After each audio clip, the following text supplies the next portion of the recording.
ठाणे कोर्टामध्ये राज ठाकरे गुरुवारी हजेरी लावणार आहेत। ठाण्यात राज ठाकरे यांनी 2022 मध्ये एक उत्तर सभा घेतली होती। या सभेत शहराध्यक्ष रवींद्र मोरे यांनी त्यांना तलवार दिली होती। त्यामुळे राज ठाकरे, अविनाश जाधव आणि रवींद्र मोरे यांच्यावर गुन्हा दाखल झाला। याच प्रकरणी ठाणे कोर्टात राज ठाकरे उपस्थित राहणार आहेत।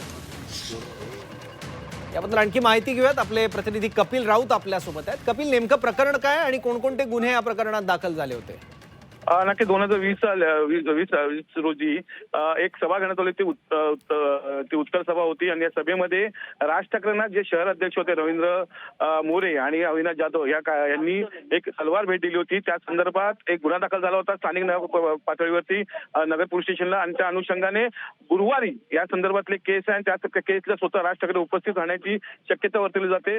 राज ठाकरे असतील, अविनाश जाधव असतील, रवींद्र मोरे असतील शहर अध्यक्ष, यांच्यावरती यावेळी गुन्हे दाखल झाले होते आणि या तिघांनाही गुरुवारी ठाणे कोर्टात हजर राहायचं आहे। आणि त्या अनुषंगाने राज ठाकरे, अविनाश जाधव आणि रवींद्र मोरे हे उपस्थित राहणार आहेत गुरुवारी ठाणे कोर्टामध्ये।